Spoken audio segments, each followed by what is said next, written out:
Amin, amin, amin, amin, amin, amin. Haleluya. Haleluya. Silakan duduk. Shalom. Oke. Saya mau kita buka bersama-sama dari Bilangan pasal yang ke-13. Ayatnya yang ke-17 dan 18. Ikuti perlahan-lahan pelajaran ini.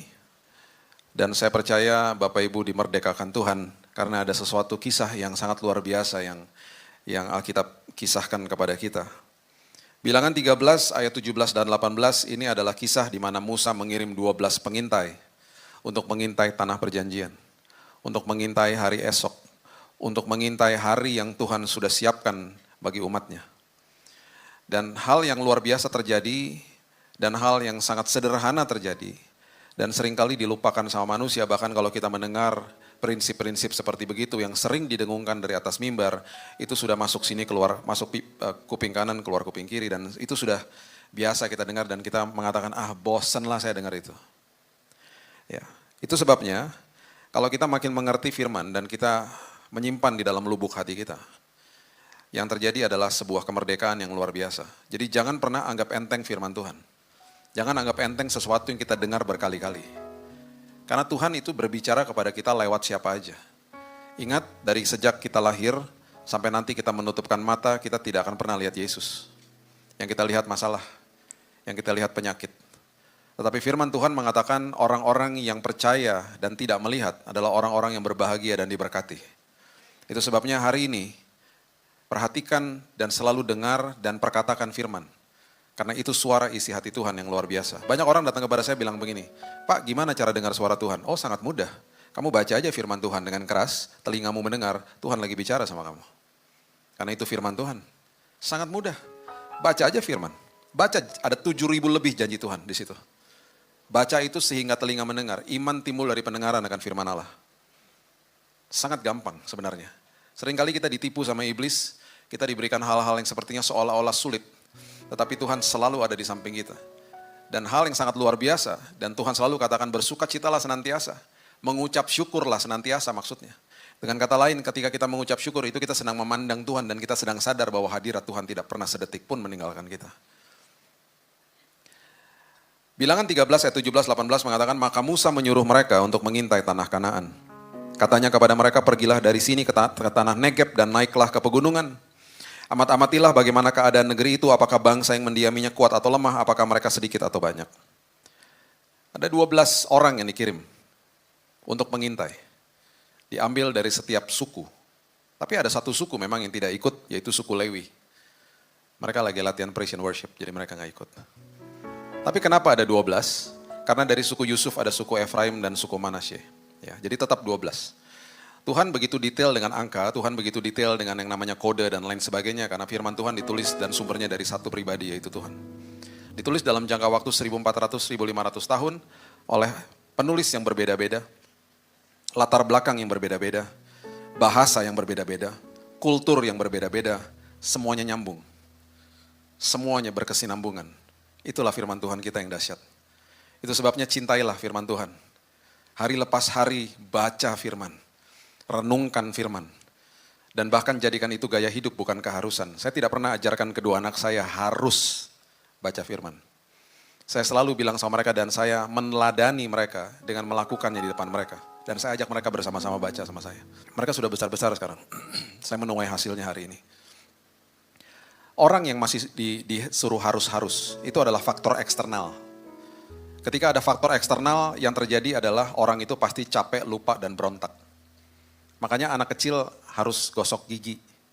Kamu udah gosok gigi nggak? Lupa. Karena masih keharusan. Ayo dong makan, ntar aja, berontak. Ayo dong belajar, capek belajar mulu. Capek, lupa, berontak. Tetapi ketika orang sudah masuk ke dalam level yang namanya gaya hidup, itu faktor internal, mendorong dia dari dalam. Saya percaya Bapak Ibu gak ada yang teleponin lagi, mamanya atau maknya telepon setiap hari. Kamu udah gosok gigi belum? Gak ada kan? Karena semua kita gosok gigi sudah jadi gaya hidup. Gak ada orang bisa datang kepada saya bilang begini, Pak, bagi makan Pak. Saya kelaparan 1 minggu gak makan, kenapa? Kamu puasa? Enggak Pak, saya lupa Pak. Saya makan terakhir minggu lalu Pak. Sepanjang minggu saya sibuk, saya lupa makan. Gak ada orang ngomong begitu, karena makan adalah gaya hidup. Tapi banyak orang Kristen lupa baca firman Tuhan, bahkan lupa berdoa. Kenapa? Levelnya masih keharusan. Capek, lupa, berontak. Kalau sudah jadi gaya hidup, nagih dari dalam sini. Bapak Ibu pulang dari manapun sampai ke rumah, kalau sudah jadi gaya hidup, walaupun secapek apapun, akan sujud di hadapan Tuhan dan berdoa, terima kasih Tuhan buat hari yang indah. Dan terkadang kita kadang-kadang tertidur di dalam doa kita. Kenapa? Gaya hidup. Bangun pagi sudah nagih pengen ketemu sama Tuhan, bukan cari HP. Banyak orang pagi-pagi bangun, tangannya begini-begini. Bukan cari suami, bukan cari istri, cari HP. Amin, saya amin duluan. Kalaupun buka HP, bukalah renungan harian. Jangan buka-buka sosmed. Duh, postingan 3 hari lalu yang like kenapa baru 1 ya? Duh, gak penting banget kan? Tuhan mengirim 12, Musa mengirim, ya Tuhan yang menyuruh untuk mengirim 12 pengintai. Dan terjadi ini di ayat ke-23.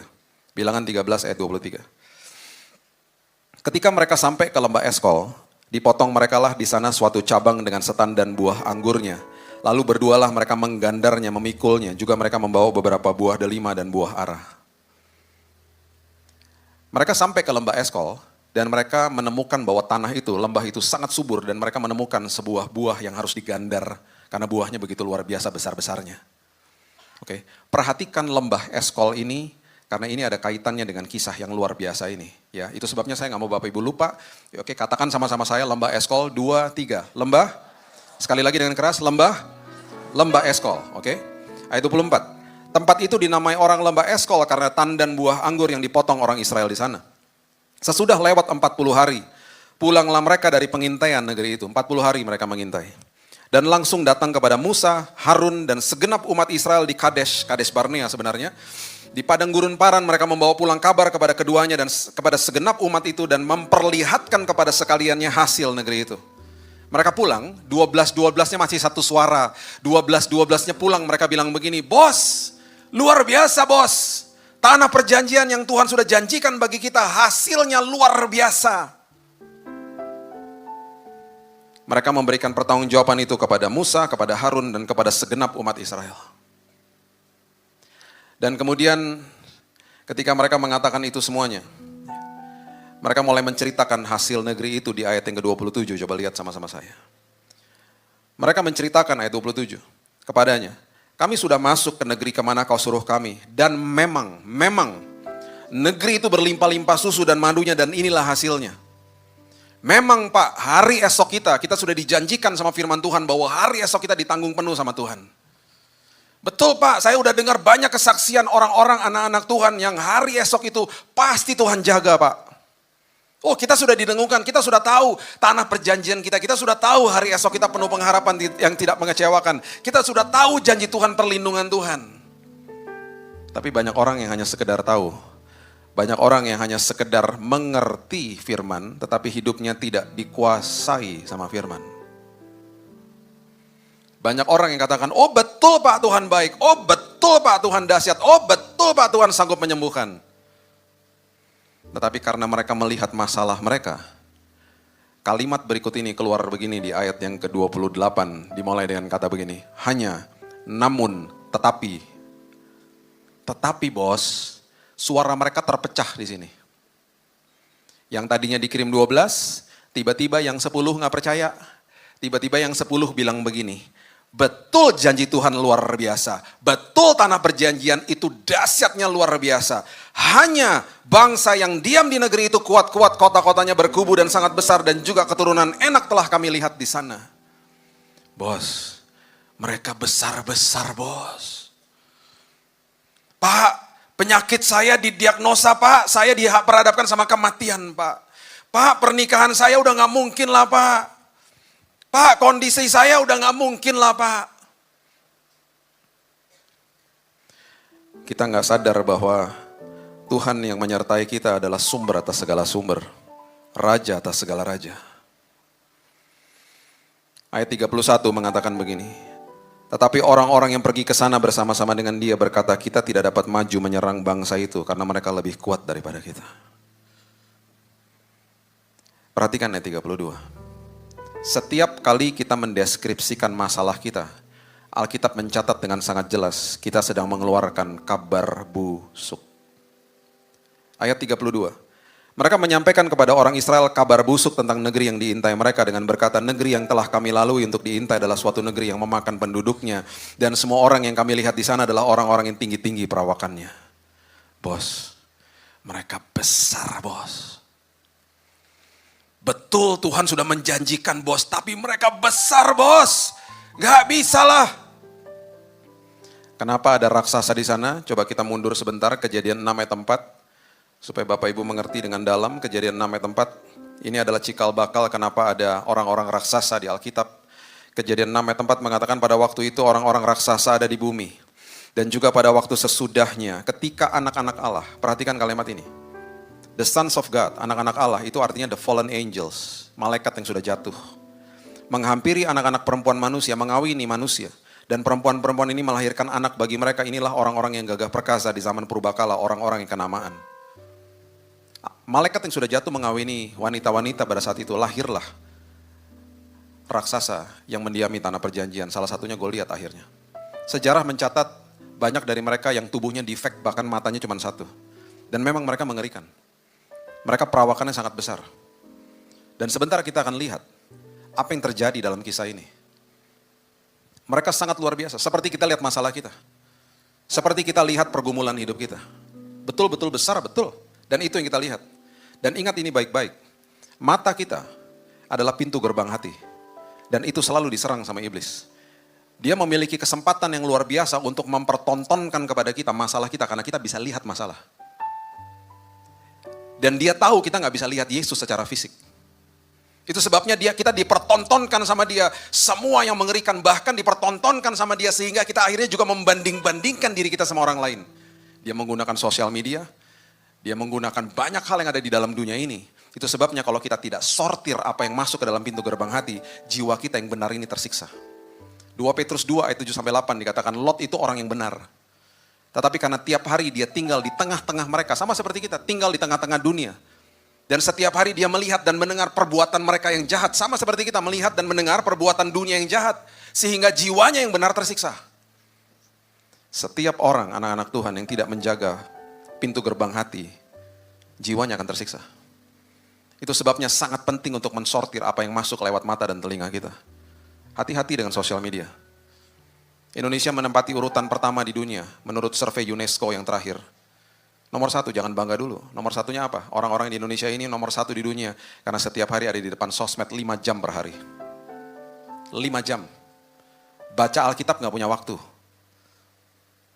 Saya baru masukin di sosmed saya biar orang tambah mengerti. Dari tahun 93 kami di Yayasan Immanuel, kami mengeluarkan Alkitab sepanjang tahun. Dikemas sama tim publishing kami untuk baca per hari itu hanya 20 menit, 15-20 menit. Dibaca? Enggak. Karena menurut survei tahun 2000, perbandingan orang minat baca di Indonesia itu 1:45. Hari ini data UNESCO juga 1:1000. Jadi minat bacanya nggak ada. Orang Indonesia dikenal suka membaca hanya judul-judul saja. Makanya gampang ditipu, gampang saya kena hoax. Karena nggak ada budaya mau baca, apalagi baca firman Tuhan. Makanya akhirnya orang karena nggak mau baca firman Tuhan, akhirnya apa? Mengkultuskan hamba Tuhan. Dia merasa orang yang berdiri dia di depan sini, orang yang paling dekat sama Tuhan. Oh itu karena dia berdiri di depan sini, dia paling dekat sama Tuhan. Kita titip doa aja. Makanya banyak orang datang ke saya ngomong, Pak tolong doain Pak, kenapa anak saya mau kuliah, tolong doain. Tolong. Pak tolong doakan Pak, kenapa anak saya mau supaya dapat jodoh Pak, tolong Pak. Berapa minggu lalu ketemu jemaat di mall, Pak tolong doain Pak. Doain apa? Saya juga bingung Pak, terserah Bapak lah. Lama-lama saya charge ya. Saya rasa kayak dukun dong lama-lama. Ingat loh, firman Tuhan mengatakan roh Tuhan yang membangkitkan Kristus ada di dalam kita masing-masing. Jadi kuasa yang ada di dalam kita tuh sama. Aktifkan imanmu. Minta didoakan gak masalah ketika kita sedang lemah dan kita patut saling mendoakan. Tetapi aktifkan imannya. Akhirnya kita gak ngalamin Tuhan. Akhirnya kita mengkultuskan hamba Tuhan. Beberapa tahun yang lalu saya mendoakan orang-orang sakit selama 1 tahun. 7-7-nya meninggal semuanya. Ayo. Jangan takut didoain saya ya. Nanti kita berdoa. Semua kedaulatan Tuhan. Sampai-sampai itu kira-kira kejadian 10 tahun lalu lah. Sampai saya dipanggil sama satu keluarga. Pak, Kami dengar Bapak kalau doakan orang katanya cepat ketemu Yesus Pak. Tolong Pak datang ke rumah Pak. Kenapa? Papa sudah sakit Pak, sakit parah. Kami mau Bapak datang ke rumah doakan Papa. Saya tanya buat apa? Jawabannya rohani sekali supaya yang terbaik terjadi Pak. Saya datang sama istri karena kenal. Di perjalanan saya bilang lucu juga biasanya kalau kita datang ke rumah orang atau datang diminta doa kesembuhan ini doa kematian. Sampai di sana papanya itu waktu kita doakan dia bilang yang saya lihat datang itu bukan 2 lebih dari 2 katanya. Bukan saya sama istri saya lebih. Saya senang, saya pikir malaikat Tuhan menyertai saya. Keluarganya tidak, keluarganya saling bicara satu sama lain. Malaikat penjemput, malaikat penjemput. Setelah kami doakan, kami pulang dan seminggu setelah itu saya dapat kabar dari mereka. Pak, luar biasa Pak, mujizat terjadi, mujizat apa? Papa sembuh total. Dapat organ baru dari Tuhan. Saya senang luar biasa, saya kasih tahu istri saya, sayang itu si om itu sembuh loh. Istri saya bilang ini luar biasa, pasien pertama sembuh. Yang lain meninggal semua. Kedaulatan ada dalam tangan Tuhan. Dan semua orang harus mengambil andil walaupun didoakan kalau nggak ada iman percuma. Ketika didoakan bersandinglah dan bersepakatlah ini imanku Tuhan. Aku percaya aku sembuh. Bahkan kalau berdoa kalau sedang sakit bukan minta-minta kesembuhan lagi. Kesembuhan sudah dikasih sama Tuhan. Dia katakan selesai di kayu salib. Ketika saya sakit saya berdoa Tuhan terima kasih. Kesembuhan sudah saya terima. Sudah saya terima Tuhan. Jangan mendeskripsikan masalahmu. Deskripsikan betapa besar Tuhanmu. Masalah kita bisa besar, Tuhan kita lebih besar. Itu sebabnya kita gak pernah dengar nama-nama dari 10 pengintai. Safat, Yigal, Palti, Nafbi, kita gak pernah dengar nama-nama itu. Padahal mereka tercatat di bilangan 13. Mereka bukan pahlawan iman. Tetapi kita masih memberikan nama kepada keturunan kita, Yosua dan Kaleb. Karena 2 orang ini yang datang kepada Musa dan Harun. Mereka katakan, bos, betul bos, mereka besar-besar dan mengerikan. Tapi Tuhan kita lebih besar bos. Tapi mereka kalah suara. Mereka kalah suara, mereka cuma berdua. Dan bilangan 13 ayat yang ke-33. Ini merupakan sebuah perspektif atau persepsi daripada 10 pengintai. Mereka katakan begini dan ini sangat mengerikan. Dia katakan juga kami lihat di sana orang-orang raksasa.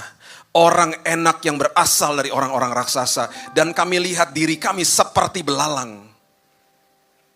Mereka melihat diri mereka seperti belalang dan mereka berasumsi, mereka melanjutkan dan demikian juga mereka terhadap kami. Emangnya mereka ketemu sama musuhnya? Mereka berasumsi kalau musuh kami melihat kami pasti mereka menilai kami sama seperti belalang. Banyak orang lihat kaca dan mengatakan aku gak bisa Tuhan, aku gak sanggup, aku gak layak, aku gak bisa Tuhan. Dia gak sadar bahwa ada roh Tuhan yang membangkitkan Yesus ada di dalamnya. Dibohongi sama iblis. Diberikan dusta sama iblis. Dituduh sama iblis. Hari lepas hari. Ingat, pribadi yang paling sering berbicara sama kita adalah diri kita sendiri. Dan kalau diri kita sendiri tidak mengerti kebenaran, kita akan mengatakan kata-kata yang selalu menuduh diri kita sendiri. Dan membohongi diri kita sendiri akhirnya. Perhatikan apa yang menjadi persepsinya Tuhan. Yesaya pasal yang ke-40 ayat yang ke-22 mengatakan begini. Ketika Tuhan lihat musuh bangsa Israel ini yang firman Tuhan katakan. Yesaya 40 ayat 22. Dia yang bertahta di atas bulatan bumi. Yang penduduknya seperti belalang. Penduduknya seperti belalang. Tuhan melihat musuhnya seperti belalang. Mereka melihat diri mereka seperti belalang. Perhatikan apa yang Kaleb katakan tentang persepsi ini. Dia melihat dari persepsinya Tuhan. Coba lihat bilangan pasalnya yang ke-14 ayat yang ke-9. Bilangan 14 ayat yang ke-9. Kaleb katakan begini. Janganlah memberontak kepada Tuhan. Dan janganlah takut kepada bangsa negeri itu. Jangan takut sama masalahmu. Kemudian dia katakan begini. Sebab mereka akan kita telan habis. Yang melindungi mereka sudah meninggalkan mereka. Sedang Tuhan menyertai kita. Janganlah takut kepada mereka. Kaleb melihat musuhnya. Justru musuhnya kayak belalang. Karena di imamat dikatakan belalang itu adalah salah satu makanan mereka. Itu sebabnya ketika dia melihat musuhnya. Dia justru melihat musuhnya yang kayak belalang. Dia bilang, guys ngapain kalian takut? Tuhan kita lebih besar, justru musuh kita yang tampaknya kayak raksasa yang luar biasa, justru akan kita telan habis. Saya didiagnosa mati bulan Januari 2019. Itu sebuah masalah yang tampaknya seperti raksasa di depan saya. Di bulan Januari saya divonis mati.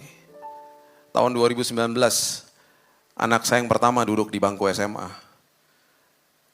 Berarti di bulan Juni dia akan wisuda. Anak saya yang kedua duduk di bangku SD saat itu. Berarti di bulan Juni dia pun akan wisuda. Dokter bilang, Pak, usia Bapak tinggal 3 bulan. Paling lama 6 bulan. Kalaupun Bapak masih harus dirawat, Bapak akan dirawat 10 bulan Pak, sampai bulan Oktober. Saya bilang begini sama Tuhan, Tuhan, ini masalah besar seperti pegunungan di depan saya. Tuhan, saya percaya, di bulan Juni nanti saya akan hadir di wisuda anak saya. Tuhan, saya percaya saya akan pulang ke rumah, bukan di kantong jenazah. Saya akan pulang ke rumah, sehat Tuhan. Karena di pagi harinya saya baru baca Amsal 4 ayat 20-23, arahkan telingamu kepada ucapanku, simpan di dalam lubuk hatimu karena itu sumber daripada kehidupan dan kesembuhan. Dan ketika dokternya menyatakan bahwa Bapak divonis mati Pak, saya harus bacakan protokolnya Pak, karena Bapak diminta untuk tanda tangan surat ini Pak. Bapak sebentar lagi akan dimasukkan ke dalam ruang tindakan, dadanya Bapak akan dibolongin 3 lubang Pak. Karena Bapak akan segera dimasukkan cairan kemo, cairan transfusi darah, dan juga NaCl dan juga antibiotik Pak. Sekaligus 3 Pak. Pak, mohon maaf Pak, 1 tetes dari cairan kemo Bapak kalau jatuh ke tangannya suster ketika suster lagi beberes, tangannya suster kebakar Pak. Jadi Bapak bisa bayangkan ada 500 mili masuk ke dalam tubuh Bapak selama 1 minggu Pak. 1 hari 500 mili, 7 hari 3,5 liter Pak. Kalau 1 tetes jatuh ke tangannya suster, kulitnya kebakar, Bapak bisa bayangkan 3,5 liter akan membakar semua organ-organ di dalam tubuh Bapak. Jadi setelah 7 hari Pak, Bapak akan masuk ICU, Bapak akan ada di ventilator, Bapak akan koma, Bapak mati Pak. Ngapain diobatin, saya bilang gitu. 70% gagal Pak. Saya ditransfusi darah, itu sudah puluhan kantong. Karena darah merah masuk ke dalam saya, darah merahnya bocor lewat gusi saya. Tiap hari darah semua di sini, keluar. Darah masuk, darah keluar. Tiap hari. Karena kanker darah saya paling akut. Itu raksasa saya saat itu. Tapi timbul sebuah pewahyuan di pagi hari itu. Ketika dokternya keluar, Roh Kudus mengingatkan saya, Bill, tadi pagi kan kamu baru baca ayat ya, arahkan telingamu kepada ucapanku. Sekarang, nak, kamu arahkan telingamu kepada ucapanku, nak. Yang kamu baru dengar barusan dari dokter, ketika kamu dengar dengan telingamu dari dokter barusan, itu kenyataan hidupmu, nak. Yang tadi pagi kamu baca itu kebenaran firmanku, nak. Kamu harus tahu bahwa kenyataan hidupmu harus tunduk sama kebenaranku, nak. Dan itu yang keluar dari hidup saya hari lepas hari. Dan ketika saya katakan Tuhan terima kasih, bahwa kenyataan tunduk sama kebenaran, hari lepas hari saya tersenyum. Teman-teman saya masuk ke kamar rumah sakit ketika besuk saya.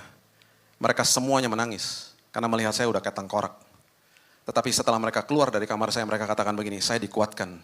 Karena saya nggak tahu gimana, kok kamu punya semangat yang luar biasa dan sepertinya kamu punya damai. Saya bilang begini, semua ini bukan karena kuat dan gagah saya. Saya hanya percaya kepada sumber atas segala sumber. Dan ketika saya percaya kepada sumber atas segala sumber, damai yang melebihi akal budi diberikan kepada kita. Karena Yohanes 14 ayat 27 mengatakan, damai sejahtera telah kutinggalkan bagimu. Rugi kalau kita nggak ambil. Teman saya bukan orang percaya, dia WhatsApp sama saya. Dia WhatsAppan, kemudian saya katakan sama dia, betul saya divonis mati. Dia WhatsAppan sama saya dan kemudian dia bilang, kenapa dari tadi isi WhatsApp ini penuh dengan damai, dia katakan begitu. Saya langsung bersaksi kepada dia, saya punya damai karena saya punya Yesus. Dia katakan sama saya tiba-tiba begini, seumur hidupku saya gak pernah punya damai. Saya bilang, kamu mau gak damai yang saya punya? Yes, saya mau. Kalau kamu divonis mati dan kamu masih bisa punya damai, berarti saya mau damai itu. Saya bilang begini sama dia, nanti malam sebelum kamu tidur, kamu berdoa kepada Yesusku. Kamu minta sama dia. Tapi kalau kamu sekedar minta, itu namanya eksploitasi. Kamu harus percaya dulu kepada dia. Kamu datang kepada dia dan kamu bilang, Tuhan aku percaya kepadamu. Jadikan dia juru selamat atas hidupmu. Baru setelah itu kamu bilang begini, aku terima damai sejahtera darimu.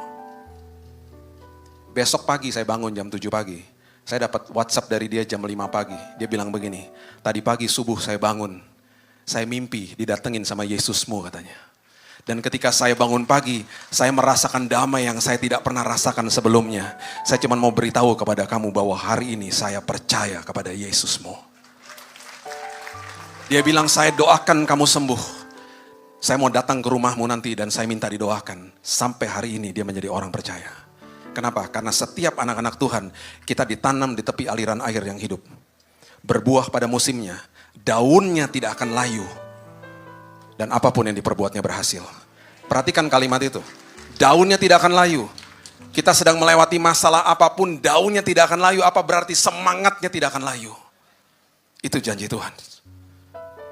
Itu janji Tuhan. Makanya belajarlah melihat dari persepsinya Tuhan.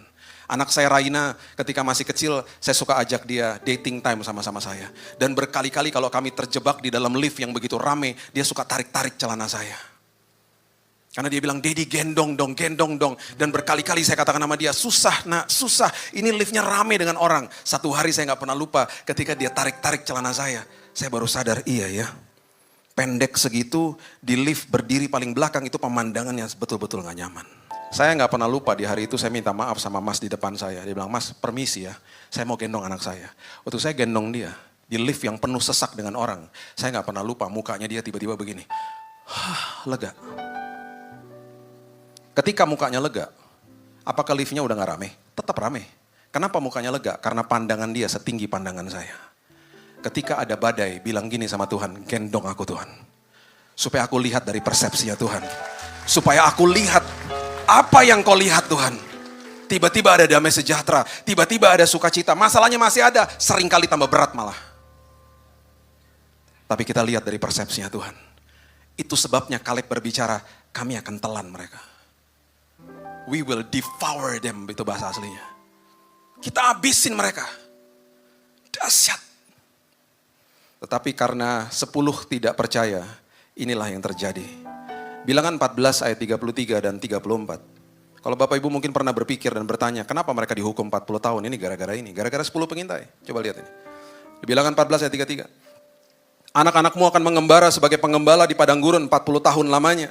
Dan akan menanggung akibat ketidaksetiaan sampai bangkai-bangkaimu habis di padang gurun. Sesuai dengan jumlah hari yang kamu mengintai negeri itu, yakni berapa? 40 hari. 1 hari dihitung 1 tahun. Jadi 40 tahun lamanya kamu harus menanggung akibat kesalahanmu supaya kamu tahu rasanya jika aku berbalik daripadamu. 1 hari dihitung 1 tahun. Mereka mengembara 40 tahun gara-gara 10 pengintai yang gak percaya.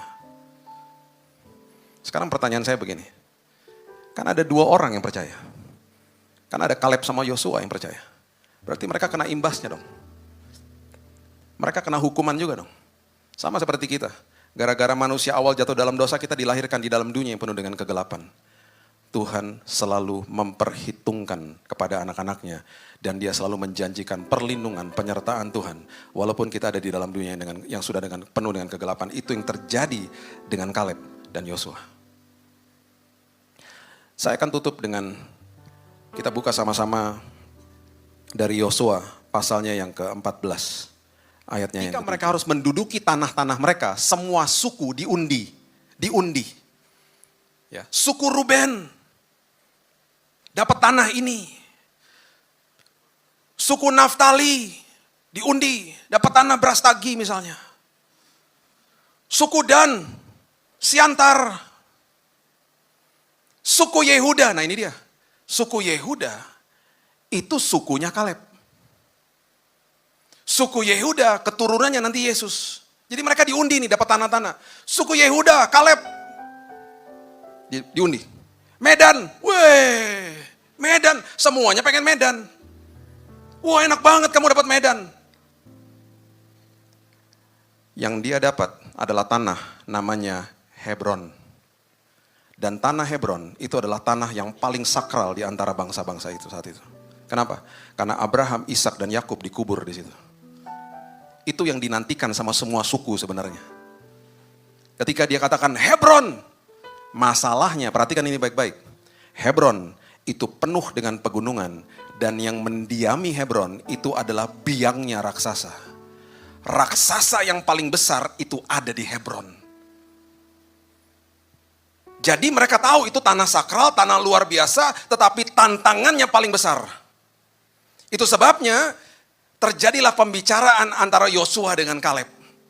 Dan ada kemungkinan Yosua bilang begini sama Kaleb, udahlah bang, kamu gak usah ikut perang-perang sama anak-anak muda itu. Udah kau di sini saja sama aku. Kita tunggu saja mereka pasti menang. Sudah kau tunggu saja, kau sama aku sudah tua. Sudahlah. Bapak Ibu tahu apa yang Kaleb katakan kepada Yosua? Dia katakan begini di ayat yang ke-7. Dia bilang begini, Bang, aku ini berumur 40 tahun ketika aku disuruh Musa sama kamu, ingat gak? Ya, hamba Tuhan itu dari Kades Barnea untuk mengintai negeri itu dan aku pulang membawa kabar kepada yang sejujur-jujurnya. Waktu aku mengintai sama kamu, ya, sama 10 pengintai teman-teman kita itu yang sudah mati di padang gurun, itu umurku tuh 40 tahun bang, dia bilang begitu. Sekarang lihat ayat 10, dia bilang apa? Jadi sekarang, sesungguhnya Tuhan telah memelihara hidupku. Seperti yang dijanjikannya. Kini sudah 45 tahun lamanya sejak diucapkan Tuhan firman itu kepada Musa. Dan selama itu orang Israel mengembara di padang gurun. Itu kejadian 45 tahun. Kenapa? Hari ini, sekarang ini, aku ini berumur 85 tahun hari ini. Jadi waktu dia bicara sama Yosua ini, dia umurnya 85 tahun. Dia bilang sama Yosua, dia bilang, Bang itu kejadian 45 tahun yang lalu. Tahu apa yang dia katakan? Dia katakan begini di ayat 11. Pada waktu ini, hari ini, aku ini masih sama kuat bang. Sama seperti ketika aku disuruh Musa 45 tahun yang lalu. Seperti kekuatanku pada waktu itu, demikianlah kekuatanku sekarang untuk berperang dan untuk keluar masuk.